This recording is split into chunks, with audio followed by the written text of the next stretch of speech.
I don't want to be a vampire. I'm a day person. We're talking Once Bitten. Hit it.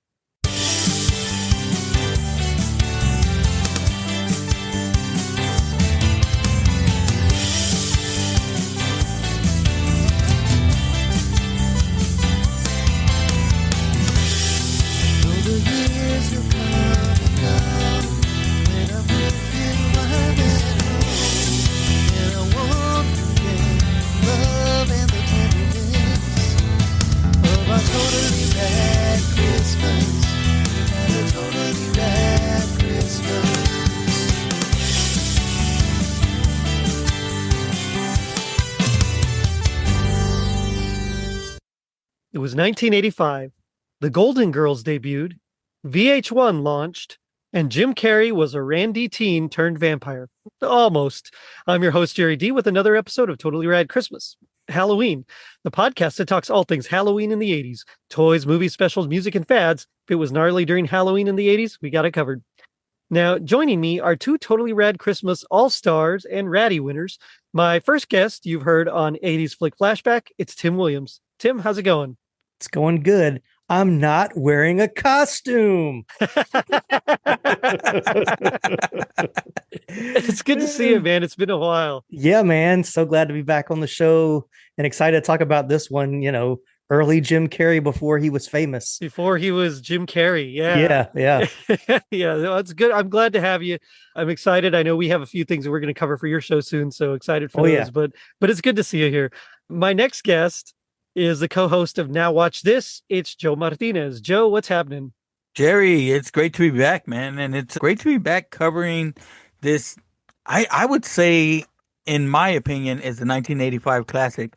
But as we've talked about before, there's a lot of our friends that do not feel this way. Yeah. Don't even know what this movie is that we're about to cover. I mean, is it a good movie? No. But is it a great movie? Yeah. Yes. Yeah. It's so much fun, man. It's just that's a really fun movie. It's just a fun, turn your brain off and laugh kind of movie. Yeah. It really is. Now, we're here to talk Once Bitten. Before we do that, just like Carol Kane did to Bill Murray and Scrooged, I want you to hit me with the toaster. So I'm going to ask you a few questions, and I want you to hit me with the first answer that comes to your mind. Okay, you don't have to think too hard about it. So let's say that the Countess from Once Bitten, the Countess is Scrooge. Recast the ghosts of Christmas, so past, present, and future, with Dracula from the Monster Squad, Jerry Dandridge from Fright Night, and David from the Lost Boys. Oh, man. So who's past, present, and future? Yeah. Tim, I'll let you. I was going to let you go first. All right. So Stumper. Yeah. all right. Let me kind of think through this. So I would say Dracula would have to be past. Past. I agree with that. He's been around the longest. Mm-hmm. Present, I'll go with who was the character from Fright Night? Jerry Dandridge. Jerry Dandridge. Yeah, I'm gonna have to stick him there just because David's got to be the future because he's the young, he's the younger one. So that's I mean, right off the top of my head, that's where I'm going. I like that. Yeah. Yeah, I cannot disagree with that, man. Except if you've seen Kiefer now, I don't know. I don't know if he's that's like true. The future so much. That is true. But I hear he's coming back for Young Guns 3, so I'm excited about that. Me too. Loved 1 and 2. 1 especially, 2 is pretty good. I actually like 2 a little bit more than 1. I've seen 2 more. Yeah. 2 is the one that I've seen more often. So I would say I have more nostalgia for 2. Yeah. 1 is like a good Western, but 2 is like a great movie, like a fun popcorn movie. So they have very different tones. I appreciate them both for what they are, but if I'm gonna choose between which one I want to watch, if I just want to watch something fun, entertaining, I'm gonna watch the second one. And I feel like that's the one that they showed more often on HBO, right? Oh, absolutely. Yeah. With the Bon Jovi soundtrack. Oh, yeah. Oh, dude. Blaze of Glory. Couldn't go wrong. All right. What Halloween costume would you wear to a Halloween hop school dance? I would go opposite the one that got pushed, I'd go as a priest, right? It was a nun or was a priest Yeah. that he pushes? Yeah, I think The, so. the nun, nun. Yeah. Like, what did I ever do to you? Yeah. I will, from personal experience, I will tell you what I would not dress as is a nerd, because me and my friend for a middle school like dance, we were like, oh, let's dress as nerds. It'll be so funny. And then we got to like, how are we going to pick up girls if we look like nerds? This was the stupidest idea ever thought of. And so then we like ran to the bathroom and try to like fix ourselves up to look like we were going to be cool. And it didn't work bad. Yeah. So, that's good. So that's what I would not wear. What I would wear, honestly, now I would probably wear something Star Wars related. Like I'd go as Han Solo or Chewbacca or something, something really nice, nostalgic that appeals to me. So you wouldn't be like a shower, like no. Okay. Shower and Converse. Yeah, That's right. That was the weirdest costume. If you ever think about it, the dude was a shower for Halloween. Yeah. That was Mr. Miyagi. He had to give him something. But hey, now that you say that, I would totally wear the skeleton pajamas. Yeah. Oh, for sure. I take my answer back. I would go as like the Cobra Kai guys. The Cobra Kai. Yeah. That was super cool back then, and I think it would still be super cool now. I agree. I think that's the winner. All right, and finally, would you rather fight this group of vampires here from Once Bitten, or the killer clowns from outer space? Oh man, I think you can get away with both, with fighting with fire, but I think definitely this group of vampires, because there's this, I want to say there's a similar scene with the brothers from Killer Clowns and the best friends from this movie. I don't want to end up with two girl clowns, so I'd say this. Yeah, I know what you're talking about. Yes. Yeah. Yeah. I would go with this. Honestly, I've never seen Killer Clowns from Outer Space, but because it says killer in the title, they're probably a little bit more vicious than this group of oddball, very screwball comedy, Keystone Coppers type of. Yeah. Okay. Well, yeah. I know it's a comedy, but I'll put it on my list for this Halloween. I'll definitely watch it this year. So you should. It's not like it's kind of like this movie. It's not good, right? But it's entertaining, and so you'll be thoroughly entertained, and you'll be like, I like this movie. Oh yeah. But yeah, go in with low expectations. All right. Well, that's just a way for our listeners to get to know you guys a little bit better. So thank you for that. Now tonight we're here to talk Once Bitten. Mark never gave vampires much thought. Hello, tall, dark, and handsome. Until he became one. Oh, wow, I love your outfits. I'm not wearing a costume. Now he's losing his girl. It's like you're not the Mark I thought I knew. You look like Jerry Lewis. His customers. Get out of here! And his mind. I don't want to be a vampire. I'm a day person. Nothing is sacred. How was it? In a tasty comedy. Delicious. Once Bitten, rated PG-13. Now playing at a theater near you. What do you guys remember about Once Bitten? Like, what's your history or experience with it? Why don't we start with you, Tim? So another funny story. I remember I did not see this in the theater. I didn't know anything about it until my dad actually rented it on a weekend that me, my mom, and my sister had gone out of town. And we came back home and he had rented, this is my dad. He had rented Once Bitten and then the Elvis Live in Hawaii VHS. Like that's his nice. That was his bachelor weekend. That's a good weekend. Choice. And so I was like, ooh, Once Bitten. I want to see that because it looked, from the cover, it looked like it'd be pretty funny. And it was PG-13. So it's like, oh, surely I can watch this. And my dad was like, you're not watching this. And I was like, it's PG-13. It's like, I don't care. You're not watching it. And so I didn't see it for a while. I think I saw like a TV version, maybe like 3 or 4 years later. And it was okay, but I was like, I could tell they had like edited some stuff out of it. So I was like, I really want to see the original. So I don't think I saw the original unedited version until probably I was like late in high school, like maybe mid to late, mid 90s when I finally watched it for the first time. And it's one that I'd kind of forgotten about until like the last couple of years. And so I've watched it a few times since then. And now I own it on Blu-ray. So take that, Dad. I watch it whenever I want. Whatever you want, you can watch it. What about you, Joe? Oh man, Jerry, I think we talked about it before, but I love this movie back before I knew who Jim Carrey was. Right? Mhm. I Right. didn't know who he was. Like in the '80s, like movies could come out like that with not a big star leading the way, and you just watch them. Like There's a Tim, lot. I don't think my first version of this was at the movies or even the full version, because I remember when I did see Lauren Hutton for the first time in the full version, I was like, whoa. But yeah, I had to have seen it like on USA Up All Night, or Oh like yeah, Oh, TBS yeah, would right, have right. yeah. those late show Hmm. with Hmm. Joe Bob Briggs or something like that. I had to have seen it that way, and I always thought it was very funny. I always thought Jim Carrey was funny.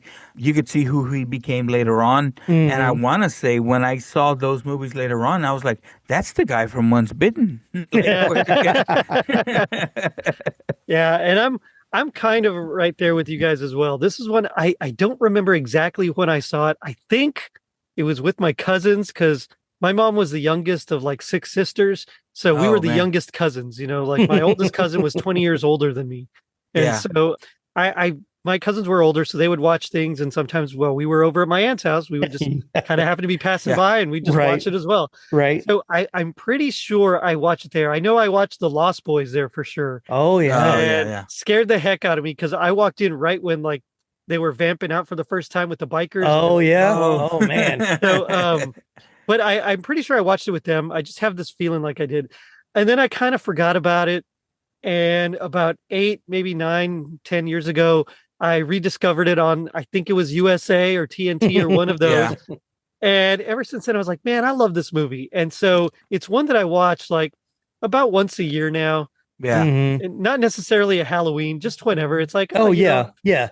I'll just put it on randomly. And so, so kind of like that, like Tim, except I don't own the Blu-ray. I just stream it. Yeah. But I actually found the Blu-ray. It's Once Bitten plus Love at First Bite, which is oh like Yes. yeah, 79. But I yeah. remember when that would come on TV as a kid, like I always Yeah. wanted to watch it. And I don't really remember it, so I haven't rewatched that one yet. But like I saw the 2-pack, I was like, I've got to get this. This is like the Yeah. best 2-pack ever. Well, there. Yeah, And it's go I ahead. think I was telling you, Jerry, you can't find Once Bitten by itself, but you can find it in like 2-packs or 3-packs with Mhm. always teamed up with either other vampire movies Right. or other Jim Carrey movies. And it's Yeah, like a throwaway, dude. And it's like I mean, again, for my money, it's one of my favorite Jim Carrey movies, and that's saying a lot. I Yeah, like a lot yeah. of his yeah. movies, but Once Bitten is right up there for me, man. Well, And I'm surprised how many people don't know about Mhm. this movie. Mhm. well, he's not fully like Jim Carrey, right? So Right. like he kind of went through In Living Color, and then he really went wild with like Ace Ventura and The Oh yeah. Oh Mask yeah, and yeah. like all that, and to the point where like you kind of want a little more subdued Jim Carrey, Yeah, and yeah. and he kind of fits like this kind of fits right in there. Mhm. I think people didn't like it because it does have a little tonal issues, right? It's like it can be really funny and then really not quite serious, but just it didn't have the same tone throughout. So I Yeah, think, it's very Yeah. uneven in spots. Yeah. and I think that's what it is. Mhm. But and then of course the critics ripped it up, and if critics tear it apart, pretty much a movie's done for, especially back then in the 80s, right? But it was like one in like a string of vampire movies. So there was Mhm. what My Best Friend is a Yeah, Vampire. I've seen Yeah. that one. Yeah. We had the one you were talking about, Tim. There was a few in '89. There was Vamp. Mhm. Yeah. Mhm. I mean, and then you had like the really serious ones like The Lost Boys and Fright Right. Night. And so Yep. like in the 80s, I feel like vampires were just like a really hot thing again. Oh yeah. Yeah, yeah. Vampires and definitely. werewolves for sure. Werewolves for sure. Yeah. Yeah. I had wanted to cover this year the Howling, and Oh I'm just not yeah. gonna be able to Yeah. fit it in. But Yeah. I was super excited. Yeah, vampires and werewolves, like those old school monsters, Mhm. were like coming Mhm. back alongside like Freddy and Jason, right? It Yeah. was like And they weren't the classic, Dracula that you would Yeah. see. Like Yeah, this exactly. is a female vampire. I Mhm. loved for one. I liked her brood of vampires there. I think they had like a World War I pilot. They yeah, had there was a like Civil The Civil War War. War, Yeah. yeah. flower child. I love that. Yeah. I love Yeah. that because it showed like, of course, she's been through the She's years been and picked up one Mhm. along the way. what was a hot topic in the 80s too was the, why she had to go after Mark and how hard she, that was a Yeah. big topic in the 80s. There was movies about it. The Last Yeah. American one to be on top of it. But Right. that was a huge topic. So that and vampires, put them together with a female vampire. There was a vamp movie that had just came out, so it was a hot topic. Mm-hmm. Yeah, for sure. And I mean, we see, I know what you're talking about, that, people, pardon me, but movies were just hornier back then, right? Yeah, I mean, that's, Yeah. and you see that a lot in 80s movies. Look at it like The Little Brother and Just One of the Guys. Oh yeah, Dude, yeah. Every little The brother in every 80s movie. I mean, Yes. you're right. Can't Buy Me Yeah. Love. The Last Dragon. The Last Dragon. Yeah. I was Better watching Off Night, Dead. Night of the Demons Better the Off other Dead, day, yeah. which is different. Yeah, it's like the little brother is always just like he's A creep. just wanting Right. it so Yeah. bad. Right. And so for sure, it was definitely like the topic of the time. Mm-hmm. So this was released November 15th, 1985, which it's a Halloween movie, right? I mean, Yeah. like one of the things she asks is like how many days till Halloween, but they Mhm, released mhm. it after Halloween, which is strange to me, but whatever. It actually made money though. I think it, like on a $3 million budget, it made like $10 million, something like that. So Yeah. it did pretty well back then. I mean, like that's pretty huge back then. Yeah. So At the time, Jim Carrey's not known. Lauren Hutton's probably the biggest star in this movie. Mm-hmm. Her and Cleavon Little. Cleavon Little, Yeah. yeah. Who But I love. I don't know if you read any of the trivia, but they wrote the part for Michael J. Fox, but the studio said they didn't think he could carry a movie on by himself. Yeah. Which And he goes and does Teen Wolf. That same year. Yeah. And Back to Oops. the Future. And I mean, they didn't quite think that one through. No. So, but okay, so yeah, you're right. Let's talk about that because it was written for Michael J. Fox, and Mhm. they wrote the Countess for Yes. Cassandra Peterson or Exactly. Elvira. Whoa, Right, yeah. right. So that would have been like a very different movie with Elvira. Mhm. She would have played the camp more, I think. Oh, for sure. Yeah. I think I like this version better. I think if it would, maybe it would have leaned more in the camp and that would have kept the tone a little bit more a little more even. consistent. Yeah. Yeah, Mhm. but I don't want to see Elvira playing Elvira. It's like it becomes an Elvira movie. It's Right. not its own separate thing. So I like Lauren Hutton in this. In this, I thought she was a good choice. I did too. Now I know they also offered it to Kathleen Turner. Yeah, Yeah, that would have been would have interesting. that would have been like a very sultry kind Yes, of yeah, Countess, yes. Kathleen Turner, she's like the seductive, like that's She's who got you that get. voice, man. She's got that Oh, yeah. sultry voice. Yeah. Yeah. I liked Lauren Hutton in this, so like Mhm. Yeah. I knew her from this, and going forward, she became what the Seductress or what the Countess was for me, Mhm. in that right. Like I love those dream sequences, man. Like she's perfect in those. Yeah. I mean, I didn't really know her like I know her from this movie, right? Yeah. Like this is where I know her from, but I know she was also like in The Gambler and American Gigolo. Yes. Why did you come on to me? But as a kid, I'd never seen those. So this was like what I knew her from. Jim Mhm. Carrey, of course, went on to have like a megastar career. The Truman Show, Ace Ventura, The Mask. I mean, Mhm. you know, Dumb so and Dumber. many. Dumb and Dumber. I mean, like so many. The Majestic. The Grinch! What's the Man on the Moon? Right? Is that the? Yeah. Yeah. So he went on to do like amazing things, and so it's fun to like go back and see where he first started. And it's like, oh, okay, this guy, he has no idea what's ahead of him, And then Karen Copins is like her and Cleavon Little, really the only two other big names, and Yeah. she was Robin. She was in Dallas, which I did used to watch Dallas. So Yep. Yeah. Mhm. she was the real estate agent in Troop Beverly Hills that the dad, Craig T. Nelson okay. is like dating. Okay. So I knew her from that. And then I don't know if you guys remember this one. She was in Archie to Riverdale and Back Again. She played Veronica Oh, I can in see that that. made-for-TV Archie movie. Yeah. No way. No. Yeah, so she was Veronica Lodge. You think I'm trying to seduce you? And of course, Cleavon Little known for Blazing Blazing Saddles. Saddles. Yeah. Yes. We talked about him here. He was in Alf's Special Christmas. He was the Santa, or he played Santa. North Pole? I don't think I have enough gas. And then finally, he was also in Fletch Lives, which is another one of my favorites. Right. Yeah. Oh, yeah. Yeah, Fletch is so great. The sequel is not quite as good, but I still enjoy it. It's still fun. It's still fun. Yeah, I still enjoy him in it. So let's just dive into this, and we'll see where we go from there. But so the Countess, we kind of start off on the Countess, right? We discover that she has like this, I don't know, harem or collection. I don't know what you call what you'd call all the young men, but she has like this collection of young men, right? And this group of vampires. She's 400 years old, and we discover that she has to have a male virgin 3 times before Halloween. Yeah, and that's how she stays her youth. Yeah, I don't know if that's like in popular like vampire folklore, but I'd never heard that particular. Nope. I just thought it was food. Yeah, yeah, exactly. Yeah, but did everyone wash their necks like Mr. Burns' ass? Apparently, it's food in a whole different way for her. Yeah, it's one bite, then they switch. I've seen Bram Stoker's. That's the way it goes. That's right, exactly. Ooh, precious blood. And it has to be done for some reason before Halloween. That's like the cutoff date. So I guess they just picked a spooky season to kind of go with that. Yeah, why not? But I love it because we find out Cleavon Little is her, I don't know, chauffeur, butler. Yeah. I don't right know. hand. Yeah. Right hand man. Yeah. And her, name's I forget what they called him, but the guy that takes care of the vampire, I can't think of the name. They just made a movie about them. The familiar to the vampire.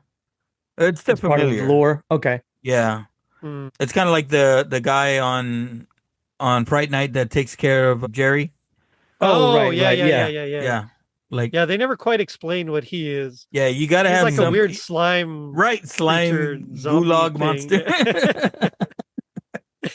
Yeah. So anyway, she's like living in LA, in like Hollywood. That's like the worst place. If you need a virgin, you're not going to find them in there. the 80s. That's the worst place to live. You got to go to like, what does he say? Like Kansas, or Nebraska, the Midwest. Yeah. Oh, dude. But they play the greatest, the theme song I know we're going to get into, but while they're out looking for it, and they're driving down LA, do you remember there's a person walking a lion out there? And I was just like, wow, that's so LA, right? You mentioned that the last time we talked about it. And so I went looking for it and I was like, wow, someone is walking a lion. Yeah. It's just like, that's so LA. And I'm sure like all my California listeners are like, no, it's not. But you know what? In the 80s, that's how it was. Yeah. That's what Beverly Hills Cop told us it was, right? I mean, we saw that's right. Yeah. That's what Eddie Murphy saw. In the 80s, me and Jerry, we rode horses around here in Texas. That's right. That's right. The other thing, we wore boots and cowboy hats and we got around in horses. That's true. But yeah, so meanwhile, while all that's happening, we get Jim Carrey plays Mark Kendall, and he's like trying to get it on with his girlfriend Robin, but she just wants to wait. It's not the right time, not the right place, and good for her. And he's just like so frustrated, and they're making out in like their makeout spot, which I don't think we had. I mean, maybe there was, and I just was never invited, but I don't think we had like a makeout spot like that. Yeah, where everybody just goes to like, do their business. Right. It was wild. He like exits the car and you just see everywhere. It's everywhere. Like, people are getting down. And I hate to quote Jason Mantzoukas here, but I will. It was the Bone Zone back then. So he's just so frustrated. And so in that moment of frustration, he's talking with his friends about how he can't get any. And they're like, look, let's go to Hollywood. Let's pick up some random girls and maybe get it out of your system so that you can be patient with Robin. So they do. And that's when we get that as we're driving. We see Fright Night on like the theater marquee, which I thought was a great Easter egg. And we see the lion. They're like shooting photo shoots of like Yeah. just randomly on the side. Like that's got to be terrible lighting, right? Right. But anyway, so they go to this bar, like this singles bar, and it's one of those where you just sit at your table and it has phones, and you just call someone from like whatever table and you talk with them, and then if they're into it, you go up to their table and you start chatting them up, and if they're not, well, okay, you call a different table, right? So, I'm a mature person and you're a mature person. Mature person. Yeah. Yeah. oh, his friends were awful. I know. Yeah. Oh man, it's what Jamie and Russ. Yeah. Look, the scenes at the burger joint, like the stuff they're like, if you watch what they're doing while they're talking, is so crazy. Like, he's putting stuff into the like trash into the secret sauce, and then puts the secret sauce bucket in the fridge. Like, okay, is that really the secret sauce? And then after he does the not the smoke detector, the fire extinguisher on the burgers. Right. Oh, and he's like wiping the white stuff off the burger patty and putting it back on the grill. So I was like, by the way, what's up with Jim Carrey, with Mark, like wanting like completely charred burgers? Oh yeah. Like that's a burr. Yeah. Like, no, man, no. Yeah. If you do that, like in the South, they will like beat you and run you out. Yes. You are not invited back to the grill. So, but yeah, so they go to the singles club and the Countess gives them a call and wants Mark to go over. So he goes over and like they start talking, and one thing leads to another. They wind up back at her mansion. So, what do you do for a living, Mark? I go to school, college. I'm studying to be an electrical engineer. Fascinating. Yeah. My field is nuclear physics. Really? I'm working on the acid rain problem. I love intelligent men. Yeah, I guess they're okay. Where she seduces him and he kind of passes out. He's in like trance, or what do they call it? Glamoring. He's like glamored, and she has her first bite and he passes out, doesn't remember anything. How was he? Delicious. Are you positive he's a virgin? I haven't had anything this pure since the Vienna Boys Choir hit town. But I do like his friends. His one friend that quoted, that Joe quoted, goes up to like some girl and starts quoting. He tells her that, and she's into it. She's like gonna go for it until her husband shows up. Right. Dude, this bar, man, it was just crazy, right? Like, I was Totally. like, wow, is that what bars are? I mean, because, again, I saw this as a kid. I don't know what it's like out there. It's like, is that what happens? I don't know, man. Is that really how it goes? I guess so. It's rough, though. It's rough. So Mark thinks that they've done the hibbity dibbity. And or what does Stallone call it in Demolition Man? The hunka chunka, the horizontal mambo. He thinks they've hunka chunka. Hunka chunka, yeah. Oh, dude, it is so crazy because he's like, "Are you a prostitute?" Do I remember? Yeah. And he's like, and she's like, "I'm whatever you want me to be." And he's like, "Good, because I only have $5." Yeah. And then he gives him a popsicle at the end. Right. So, yeah. It's, she doesn't care. She just needs her virgin, and she wanted it to be Mark, and she got her first bite there. And, because of this, things start happening. So he starts sleeping later. He starts sleeping inside like the trunk at the foot of his bed. Yeah. Like a coffin. Yeah. I love that scene because his dad's like, well, we'll see how you feel in a couple of days. Just get a good night's sleep. In the bed. Make your mother feel better. Right. Trying to worry your mother. Yeah. That's right. You don't want your mom to worry. So, but he later on, he kind of avoids direct sunlight. He even I think drinks blood at some point. That the mom. Okay, Joe, I remember you mentioned this last time. Did your moms did they ever drain the blood off into a glass? Not that I remember. That's the craziest not into thing, a glass. Right? Not right there on the sink. I don't ever remember that. No, that was the weirdest thing. And of course, we get the classic farce bit where he picks it up and drinks it instead of the orange juice that he was supposed to drink. But that's strange to me. Yeah. I've never seen that. Yeah. No. Yeah. And then he gets into the line and he asks the lady for the raw burgers. Yeah, exactly. And she gives it to him. Yeah. Yeah, back at school, like that's got to be some sort of health code violation, right? Exactly. And I like a good tartare, but this not tartare. No, this is raw ground. no. He's for sure getting like a tapeworm or something. Yeah, Robin accidentally overhears that he went out and made it with, or supposedly made it with this vampire lady. Oh, dude, Russ is like, give me blow by beautiful blow. Did you get to see those Magumbas or what? Magumbas. She's right behind him. It's like, dude, read the room. Right. Yeah, and she then storms off. It's crazy. She gets mad at his new look, and he makes like a joke, like, I thought I'd look more like De Niro. Oh yeah, yeah, not a good De Niro. No, not at all. No. not Jim Carrey's best impression. No, it's not. I agree. You look like Jerry Lewis. I thought I looked more like De Niro, you know? So eventually he and Robin, they do eventually patch things up, right? I mean, he kind of sweet talks his way into it, but his hair's changed. He's got sunglasses. He's looking more pale. Everybody's like, "Oh, what's up with Mark's hair? He looks pretty good." And so they kind of patch things up, and so he goes to her work, right? And to try on some, he's there. Making all the funny bits. And that's where you get like Jim Carrey being Jim Carrey. Exactly. Yeah. And so she like says, "All right, here, let's try on some things." And so he goes into the dressing room and she hands him some sweaters or whatever it is. But while he's there, the Countess is there. Like she just magically appears in between. Listen, you gotta cool it. I mean it. You're a very pretty lady. We had a nice time, but it can't go on forever. Forever is just what I had in mind. You don't know what's happening yet, do you, Mark? I know if Robin sees us together, I'm in big trouble. Don't be such a big baby.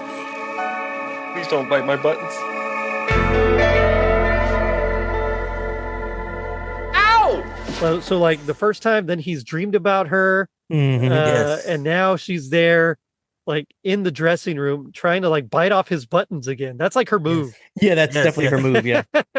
So Frank Costanza like stops short, but her move is to bite off the buttons. So. Mark, your shirt was missing all its buttons. Which that's got to be annoying. Like a shirt, especially nowadays, shirts are like $40, man. I don't want to buy a new shirt. Come on. Like, that's my work shirt. I know. Exactly. It doesn't even say like this jacket, like this is my dad's shirt or something. Yeah. But anyway, so she gets her second bite while she's in there, and Mark's trying to like get her, shoo her away, and Robin's talking. It's just a big funny comedy bit, and Robin gets really, really worried for him because he ends up just like passed out on the floor with his pants down. Right. Well, like when Robin's giving him shirts to try on, and she's just, pastels, and throws them right back. Baby blue, no. Yeah, what'd she say? Like, if it's pink, I'm going to throw up or something. Yeah. It's pink. And sure enough, it's pink. Yeah.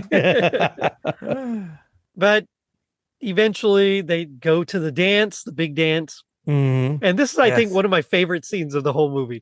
It's so ridiculous and over the top.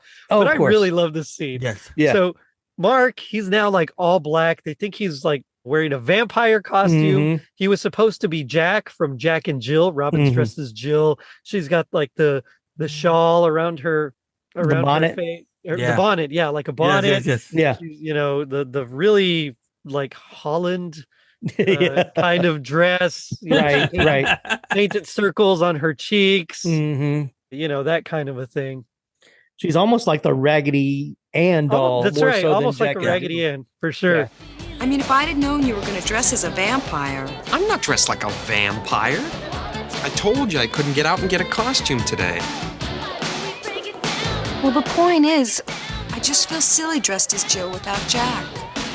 Well, if anybody asks you, tell them Jack couldn't get it up after the fall. Hi, Robin. Hi, Mark. Hi, Suzette. Oh, wow, I love your outfits. You want me to take your names for the best costume contest? Sure. Robin Pierce, Jill, Sans Jack, and Mark Kendall, Vampire. I'm not wearing a costume. And so Mark, she's a little upset, but it's okay. You know, they're there at the dance. And I gotta say, you know, Joe, you were talking about music earlier. Yeah. This song, I love this song.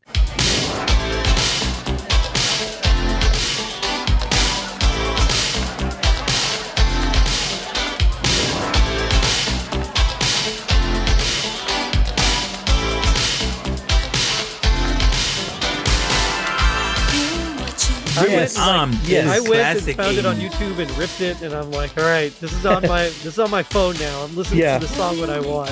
It's Maria Vidal singing, you know, Hands Off, and they get into like this big dance contest. Basically, it's, you know, it's like Robin versus the Countess, just kind of vying for Mark's affection, and he's just in between. And we get the greatest thing ever, which is Jim Carrey playing air guitar on his leg. On his leg, yeah. Oh, yes, dude. Can you guys do that? I tried, and I couldn't do it. Yes, I can't tell you how many times I tried to do that. I could not. I swear to you. I mean, if I tried now, I'd probably break a hip or something. Yeah. Well, now we're older, but right. Yeah, I mean, I just didn't quite have the balance back then. I should have tried it if I had remembered. I would have tried it after I started taking like karate and and you're more flexible and all that. But now, no, that's not happening. It's one of those moves you can get through, like the Kid and Play move. You could do it in the pool, but that's about it. That's right. Right. For sure. But I like their back and forth. And like the Countess is enticing Mark, and she's doing like all the really seductive moves. And Robin's just doing like standard 80s teen moves. You know, she does the hands, you know. Oh, dude, I thought she was the breaking girl for a little while. Yeah. I had to IMDb it and make sure it wasn't. No, that's Lucinda Dickey. She was in Ninja 3. Yeah. Again, I what I love about the 80s so much is you could have these one-hit wonders, because tell you what, like the Maria Vidal, like you hear of anything else she's ever done besides this song, and this song was awesome. Spanish music. Yeah. When I looked her up, same thing. Yeah. Same thing with the Once Bitten song. I think you said, but is a group called 3P. 3-Speed. 3-Speed. Yeah. Like 3-Speed. Again, I can't tell you. Maybe they've done other songs like they had a song soundtrack to songs, right? Rad as well. All right. If you remember the BMX movie Rad, they had a song in there. It's one of my favorite songs. They had some cool tunes, and I was so bummed that they only recorded like 4 or 5 songs and then just it's crazy, man. But like every 80s movie, you can remember having 1 or 2 of these songs that just hit for you, right? Yeah. Like, the soundtrack was just great. I've become really obsessed lately with soundtracks to movies that like aren't big. Yes. Like all the extra songs. You know, so Night of the Comet has some really cool songs on it. Yeah. I mean, just like these rando songs that you're just like, I don't know what this is, but it's on the soundtrack and I love it. Never a hit, just a good, fun song. Monster Squad has this song, Rockin' Till You Drop. Oh, yeah. It gets me in a good mood all the time. Like, that is one of my go-tos. And then it has the Monster Squad rap at the end. Do that in the 80s, like to early 90s. And if Dracula they would rap and the at the Countess end. got together, like, I think they could rule the world. Dude, I'm telling you. Yeah, that's the mashup we need: Monster Squad and Once Bitten. Let's do it. Once Bitten, that's right. And throw in some Transylvania 6 5000. Oh my goodness, yeah. Again, Monster Squad, they needed a virgin to do the amulet. Again, it was top of the mind for everybody back then. It really was. But Robin eventually wins this dance off by like doing kind of a striptease, where she's basically in just her little bathing suit leotard kind of thing. Right. And she gives Mark a big old kiss, and he remembers he loves her, and the Countess kind of walks away very furious. But this is where Mark, as soon as he's done with this dance, he wins like best costume, which come on. There were better costumes there. Way better. Yeah. There were the Blues Brothers. I mean, like a vampire, and it wasn't even like that cool of a vampire. No. But I'm not wearing a costume. And he gets really upset. Yeah. It's like it becomes a running gag throughout that scene that he says he's very emphatic about it. I'm not wearing a costume. Right. And storms off. And this Robin kind of realizes, something might be wrong. I don't know. Dude, the Countess Zatanna costume, dude, that would have won it for me. Yeah. Like Zatanna from DC Comics. Yeah, for sure. That was a good costume. Yeah, it was like a magician's assistant or something. Yeah. Oh, yeah. But, Mark storms out, Robin follows him, and they have like a little heart-to-heart about he doesn't know what's going on. And then eventually he sees himself with no reflection, realizes, you know what? I think that Countess, that lady, is a vampire and is turning me into one. These vampires are make-believe, just like elves, gremlins, and Eskimos. And after a little back and forth, that Robin sees, and he has no reflection in this mirror. And sure enough, she's like, all right. So she goes to explore. She goes to like this bookstore, checks out their like occult section, and talks to like the craziest, the most well-versed like bookstore seller that knows all about vampire lore. Oh, dude, that's where you got your information in the 80s. You went to a book, like Teen Witch told you, you go to the store, you talk to the person there. They'll tell you. Yeah. For some reason, like if you are work in a bookstore, you know everything about everything. Yes, exactly. Maybe I should have worked in a bookstore. I'd be smarter. But like, yeah, so she talks to him, and of course he says like, but that's the ideal place. You see, she can blend in with the crowd. Could one of these lady vampires actually bite a guy? Like a teenage guy? Well, how old would he be? Like 18? Oh, I seriously doubt it. You see, the female vampire needs the blood of a virgin. Saying, well, what if, like, is it real? Could it actually work on like a virgin? He's like, well, it depends on how old. She says 18. Yeah. And I love this interaction here because he's like, no. Yeah, like, no, there's nobody 18 that would still be a virgin. And, right. And so when she pushes back, he's like, well, I think he's got a lot bigger problems than just being turned into a vampire.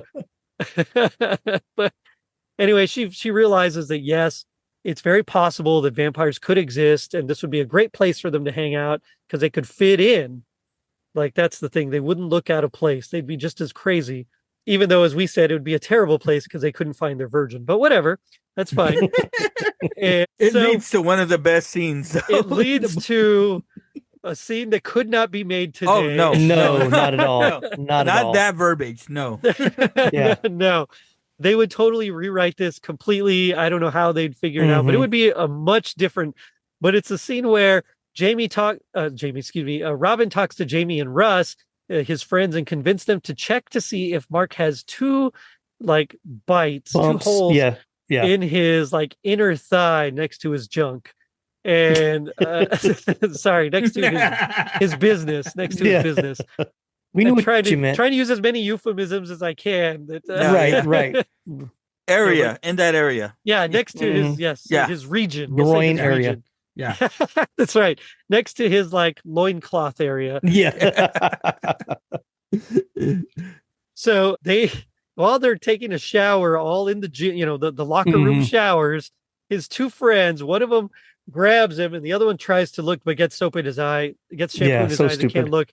And everybody else in there kind of really freaks out, thinking that there's some shenanigans going on. And that's all I'm going to say on that. And, not that there's anything wrong with that. Yeah, no. Right. And so, it was already cringy before that point, just because it's like there's no dialogue. There's like at least have some banter or something to try to like, give us something to lighten the tone. Yeah. Right. But it's just like, and he's so obvious trying to look, and it's just like, it's hard to watch. Oh, we liked it. That's it. Oh yeah. And then the friends, because Mark points out rightly, like, you didn't think to just ask me? Yeah, exactly. So they're like, oh no, I knew it. We liked it. What was that scene in the shower all about? That's the thanks I get for trying to help out a friend? Oh, you're a big help. Thanks a lot. Did it ever occur to you guys that maybe you could have asked me? Oh my God! Hey, she told us to look! I knew it. I knew it. We enjoyed it. But anyway, so while they're talking about it, they can see in the distance Sebastian kind of glamours Robin and gets her to come in his limo and kidnaps her. Mm-hmm. So they go to save her, and they go to like this big luxurious mansion that the Countess owns. They try to break in in like the strange, like what is through a window, right? Yeah, yeah. They get in through the window, and they manage to find Robin, but are confronted by like the horde of vampires. Mm-hmm. And I like how like they try to stave off the Countess with like a cross. Oh, she's yeah, like, yeah. I'm an atheist. That don't matter. But they grab like the torches, the Yeah. little torches from the Fire, on the other hand. Yeah, exactly. from the wall, yeah. And so they threaten her with that, and so they make their escape, and then we get the big old Scooby-Doo chase scene. Yeah. So good, so good. Yeah, eventually the two friends try to hold him off while Mark and Robin try to escape. Mm-hmm. And they're pretty much trapped. They're trapped in like the coffin room when they Mm-hmm. discover that they both fit in this big old 80s style coffin. Mm-hmm. And as the Countess and the horde of vampires appear, we find that Robin and Mark have taken matters into their own hands. Let's say consummated their relationship. There you go. There you go.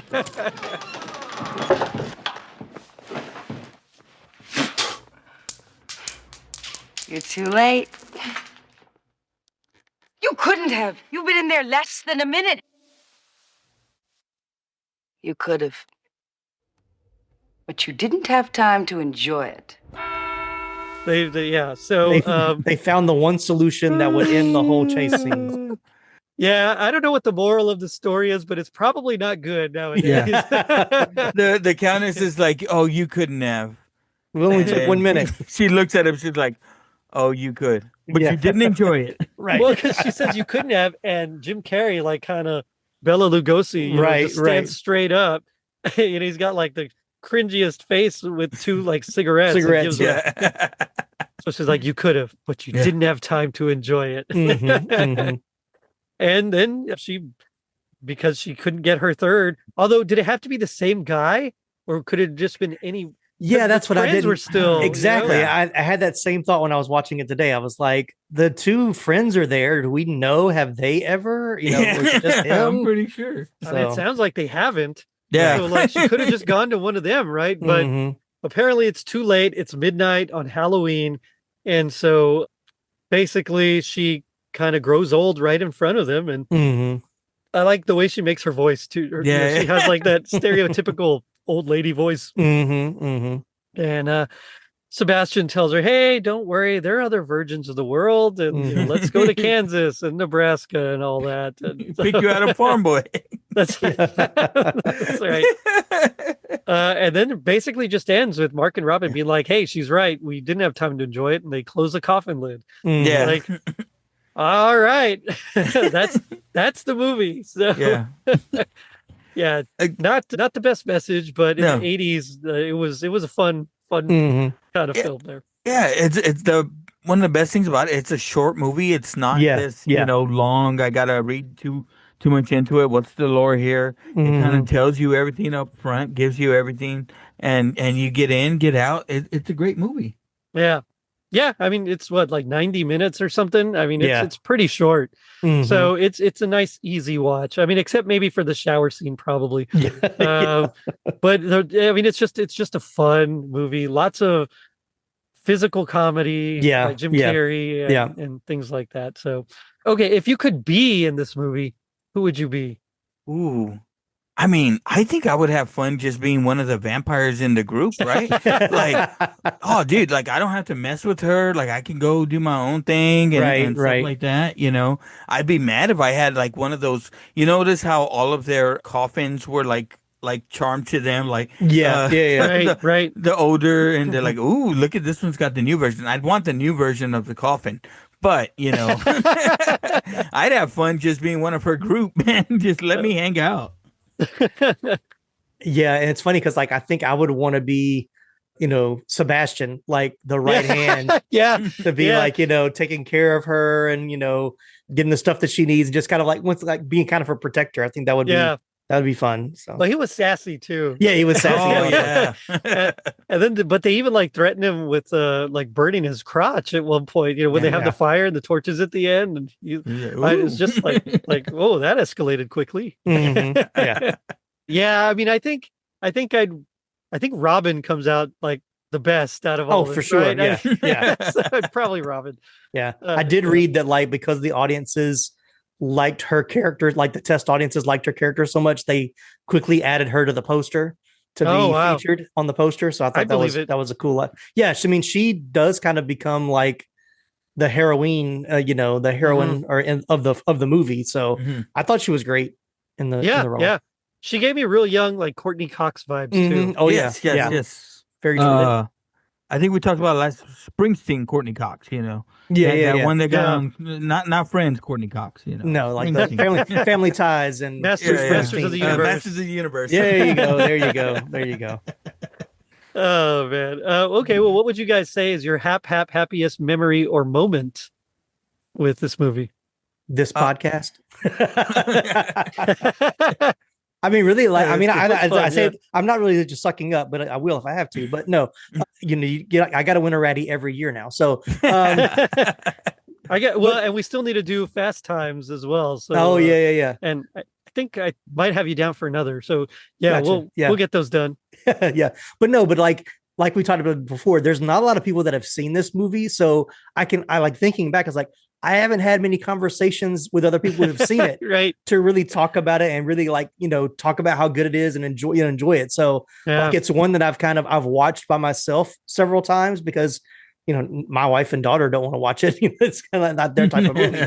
But like to hang out with you guys and talk about it, like this might be my best memory of this movie is just kind of us, reminiscing about it and talking about how much fun it is. So yeah, definitely.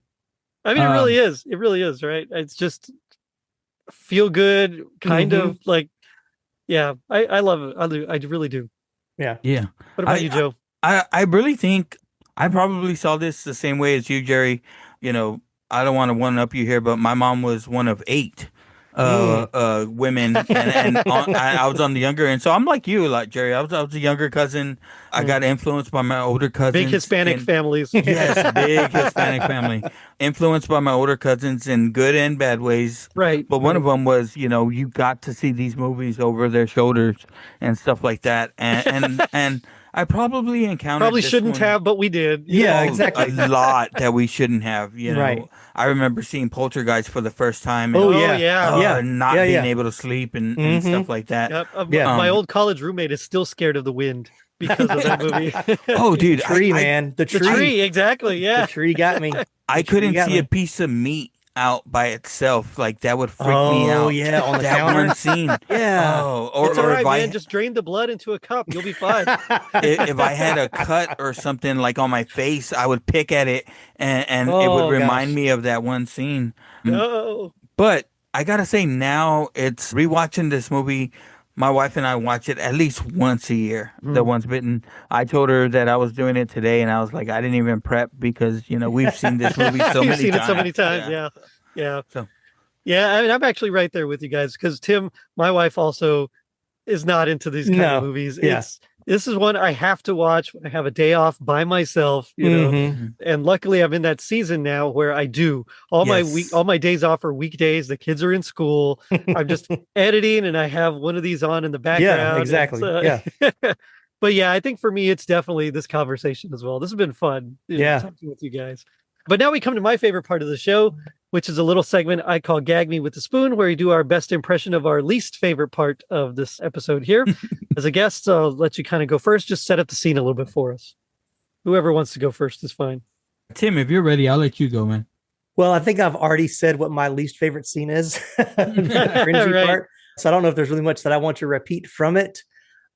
But I guess the one line Jamie says is, they were washing. We were enacting a prison rape scene. So yeah, it's a little cringy, but but it's still with the we delivery. liked it. I knew it. We liked it. The delivery, he's like so terrified of it. Yes. Man. I got, hi, I'm Russ. I'm a Sagittarius. I enjoy surfing, candlelit dinners, and toy store. Yes. I'm a mature person and you're a mature person. So why don't we just skip all the bull, get rid of our inhibitions, and do what we really want to do? Oh, when he says that to the girl in the laundromat? And she's like, yeah, okay. I will say that scene could have totally been like taken away from the movie and it wouldn't have made a difference at all. No, it wouldn't. Yeah. But it was part of the it had to be the running joke. It had to keep it in there. Exactly. Yeah. He says it to this girl in the laundromat because he figures, hey, you can get to know them by looking in their baskets and seeing, you know, like their unmentionables. Yeah. Right. And so she's like, yeah, let's go back to your place and I'll tie you up and whip you. And he just is like, and runs away. And then the friend who had also tried to hit on a girl was like in the dryer, just tumbling. So, yeah. So this is where Mark is trying to pressure Robin and, you know, into going all the way. And, you know, she's like, I don't picture my first time being, you know, in a car. And he goes, what about an ice cream truck? Yeah. Yeah. No, I love it. I do love it when that guy comes through the whole movie, right? Yeah. That ice cream truck sound through the whole movie. Right. Yeah. I do love the scene where like they're starting to make out, then the guy comes and knocks on the window. Hey man, can I get a, you know, whatever he orders, like close renovations. Yeah, it's like, yeah, don't, you know, that's not, you don't take the ice cream truck to a crowded place if you want to be left alone. So that's true. I don't know, man. They might get hungry after that. Isn't it funny that the Killer Clowns from Outer Space, they do the exact same thing? They have an ice cream truck. They take an ice cream truck to make out point. To a make out point. Yeah. It's like, it's one of those things like Deep Impact and Armageddon, right? Where it's like two of the same movie come out at the same time. You know, it's like this one and My Best Friend is a Vampire. You know, it's just, they're not the same movie, but they're the same movie. But they're the same movie. Yeah, exactly. You know, but you know, G.I. Joe taught us that knowing is half the battle. What do you guys think is the other half? That Mark's not wearing a costume. I'm not wearing a costume. True. Yeah, the other half of the battle is not trusting an older woman that picks you up in a bar. Oh, that's the best. I mean, that's just good advice for life, guys. Yeah, that's that'll take you anywhere. Yeah, that's right. Put that one in your pocket and save it for later. Well, now I feel bad about mine, which is if knowing's half the battle, the other half is just getting your groove on with your girlfriend if a female vampire's after you. Yeah. So, after marriage. Right. So, yes. Guys, this has been a lot of fun. Tell me about your shows or anything else you want to plug. Go ahead, Joe. Well, I'm second half of Now Watch This podcast. We are the podcast that hits up everything from movies to books to sitcoms, everything. You know, we're getting into the spooky season, into our own Burr months pretty soon here. So please tune in. Join us on Facebook at our Facebook group, Now Watch This Watchers. But we are anywhere you can find good podcasts. Now Watch This. We are also on YouTube. So please listen to us there. If not, you can find me on Totally Rad Christmas. Hopefully collecting another ratty next year. Never know. Love it. Tim? Yeah. So 80s Flick Flashback podcast. We talk all things 80s movies. I love to do behind the scenes, love doing trivia. So we talk about first time watch memories, cast and crew, behind the scenes stories, iconic and favorite scenes. Jerry has been a frequent guest on the show and always glad to have him on there. So yeah, we always do some good 80s. I always do like a fun, scary movie or a fun, like Halloweenish movie and then more scary. So this year we did Teen Wolf as our kind of lighthearted Halloween movie. And then we're going to tackle Fright Night and Evil Dead 2. So, nice. So got Fright Night. Got some good ones lined up. Great. So, but yeah, you can find us on Spotify, Apple Podcasts. We also just started we've been on YouTube for the past year, but I just started doing the video podcast. So you can actually see what we look like when we're talking. even though it is. You can see why I stick with radio. Because I have a face for radio. It's still heavily edited, so we got lots of glitches, but it's just like watching an 80s movie on a VHS. Just imagine there are lines going up and down. So, but definitely check us out. And we're on Facebook, Instagram, TikTok, and we also have a website, 80sflickflashback.com. We have original design t-shirts and sweatshirts that you can check out as well. So give us a listen. Some fun ones. Yeah, definitely go check both of those out. So much fun. And I love being on both your shows. So here's to some more episodes. Yes. Let's do it. Guys, thanks again. And I'll end it with, how many days left till Halloween, Sebastian? So check us out on our social media pages, which you can find at linktree.com/totallyradchristmas. And if you're feeling like Mark and Robin in a coffin, leave us a 5-star review on iTunes. It helps us reach more people and spread some rad holiday cheer. Now, don't forget to check out our merch shop on tpublic.com and our super dope website, totallyradchristmas.com. It finally happened. Did I enjoy it? Later, dudes.